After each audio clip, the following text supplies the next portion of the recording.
Estimados amigos, les estoy saludando a todos. Aquí Víctor Tarnovsky, periodista ruso desde Moscú. En este video quisiera compartir con ustedes mis criterios con respecto a un documento muy importante firmado esta semana por el presidente ruso Vladimir Putin.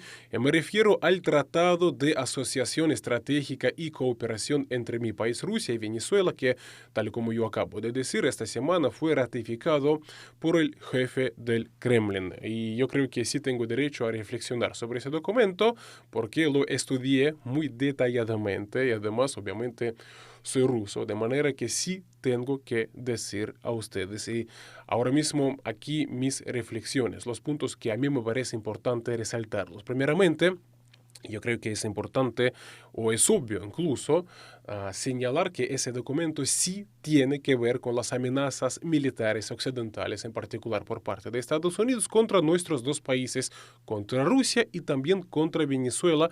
Me refiero obviamente al despliegue militar estadounidense en el Caribe, entre otras tantas informaciones que apuntan a unos preparativos, ojalá que no sea así, pero por parte de Estados Unidos contra la nación caribeña, es decir, contra Venezuela. ¿Por qué estoy diciendo que sí tiene que ver con ese contexto militar, con este contexto de amenazas militares contra Moscú y Caracas? Y prácticamente lo dejan clarísimo los propios artículos de ese documento, donde encontramos en particular el compromiso de los dos países de impulsar la cooperación técnico-militar para aumentar la capacidad de defensa de ambas naciones. Por una parte, además, el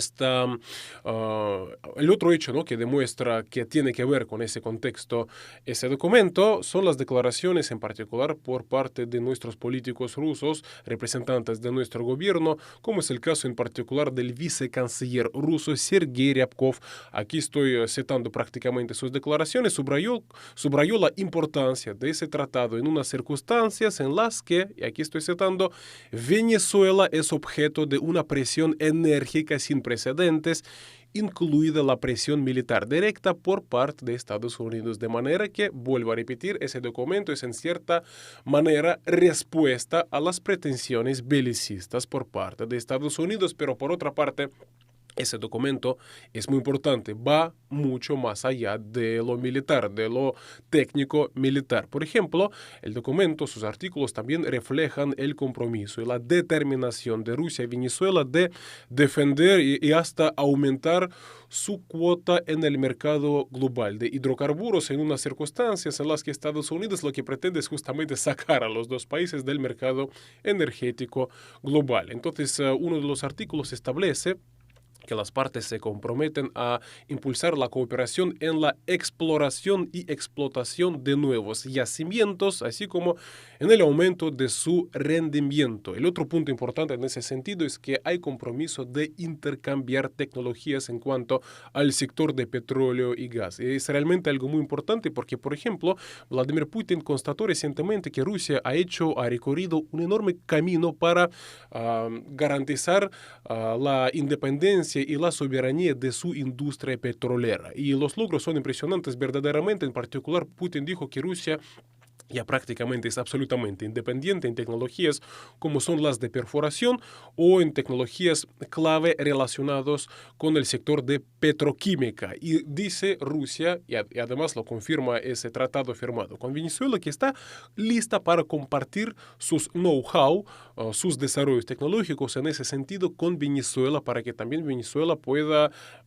seguir con el negocio petrolero sin depender de los caprichos, de los abusos occidentales, en particular de Estados Unidos. Y vuelvo a repetir que es algo que comprende ese documento y un poquito ampliando ese tema, porque además el documento comprende la transferencia tecnológica por parte de Rusia hacia Venezuela de otras tecnologías, es decir, de tecnologías que tienen que ver con otros sectores, como por ejemplo, tal y como lo encontramos en ese documento, son sectores como metalurgia, telecomunicaciones, infraestructuras ferroviarias, es decir, el sector de ferrocarril, farmacéutica y epidemiología. Lo siento, una palabra verdaderamente difícil. Por otra parte, ustedes pueden ver que todo acá se habla de manera natural, ¿no? De corazón, incluso, yo diría. Bien, entonces, mucha transferencia tecnológica en energía, en otros sectores, para blindar a los dos países de todo tipo de abusos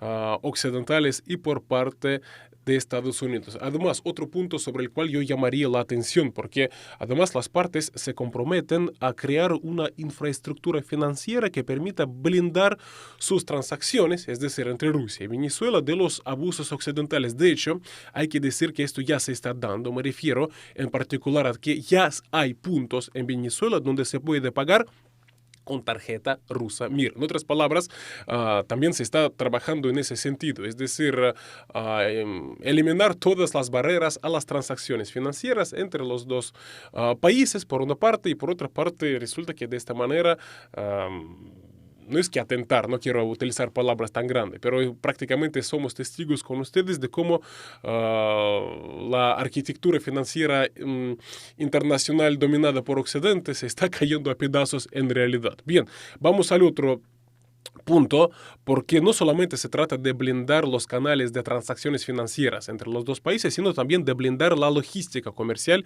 entre los dos países, tanto por mar como también por aire. Yo en ese sentido lo que diría es que sí hay conexión, obviamente, por mar entre los dos países, pero además es muy grato comunicar que se está ampliando además la conexión aérea, ¿no?, entre los dos países. Acá un gran protagonista es la aerolínea venezolana Conviasa. Por ejemplo, entre las últimas noticias puedo mencionar que a partir del próximo 2 de noviembre Conviasa iniciaría vuelos regulares de pasajeros entre San Petersburgo.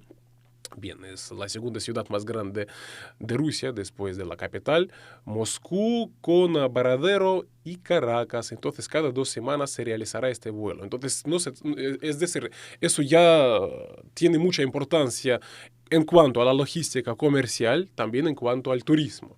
Y todos estos pasos los encontramos en ese documento. Además, el documento, y me parece que aquí además estamos viendo la respuesta sobre el por qué Venezuela no se encuentra en los BRICS. No por la postura de Rusia, porque la postura de Rusia es justamente que Venezuela sí sea miembro de los BRICS. Desgraciadamente, por ahora no se dio.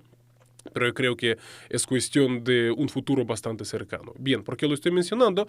Porque en ese documento encontramos justamente el visto bueno de Rusia a favor de que Venezuela se incorpore a los BRICS. Además, Rusia se compromete a facilitar el acceso de Caracas al enorme mercado común de la Unión Económica Euroasiática. Por su parte, Venezuela se compromete a colaborar en que Rusia vaya aumentando lazos con bloques regionales allá en América Latina y el Caribe, como por ejemplo es el caso de CELAC o es el caso del ALBA TCP. Y otro punto que me parece que sería importante e interesante para ustedes, mis seguidores en América Latina y el Caribe, la postura de Rusia justamente en cuanto a lo que es América Latina y el Caribe en el mundo de hoy. Según Rusia, se trata de uno de los centros del emergente mundo multipolar. Ese es el trato respetuoso por parte de Rusia hacia la región. Además, Rusia lo que está haciendo, según mis criterios, es prácticamente constatando la realidad. Ahora, yo comencé mi informe subrayando que sí tiene que ver ese documento con las pretensiones belicistas estadounidenses. Por otra parte, me parece muy importante resaltar las palabras del presidente venezolano Nicolás Maduro, quien no obstante subraya que ese documento es, y aquí estoy citando, es para la paz, es para el desarrollo, es para trasladar sus conocimientos científicos tecnológicos. Y así es, yo creo que acabo de mostrarlo a ustedes al repasar las claves en cuanto a los artículos de ese documento, pero además esas palabras están confirmadas o estuvieron confirmadas por hechos. ¿A qué me refiero? Porque esta semana, ¿no?, el lunes, el presidente ruso ratificó ese documento y ya pasaron unos días y se celebró en Caracas un encuentro empresarial a gran escala entre Rusia y Venezuela,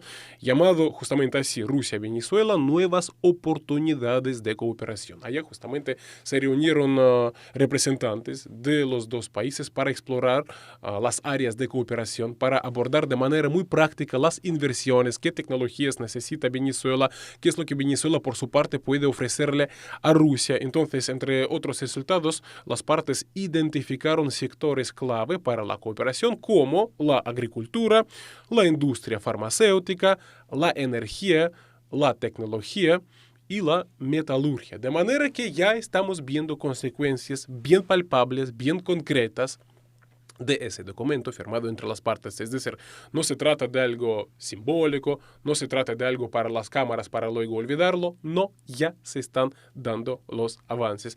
Me parece que es algo muy importante. Además, me parece que en este caso, lo que estamos viendo en el caso de Venezuela es un ejemplo del país que por muchas presiones que haya, insiste en lo suyo. Es decir, que Venezuela quiere ser soberana en cuanto a sus políticas internacionales, en cuanto a sus alianzas internacionales, y no todos tienen esa postura en América Latina y el Caribe. No voy a mencionar casos concretos de países que parece que para recibir ayuda financiera de Estados Unidos prácticamente están listos para plegarse plenamente, completamente a los intereses estadounidenses, incluso en deterioro de los intereses nacionales. De manera que espero que les sea útil este informe, estimados amigos. Vuelvo a repetir, es un informe elaborado en base a estudiar, en mi parte, el documento, el tratado, su contenido, cada palabra, disponible en la página web presidencial de Rusia. Aquí, Víctor Ternovsky, periodista ruso, desde Moscú. Nos vemos en otras ocasiones. Espero que pronto.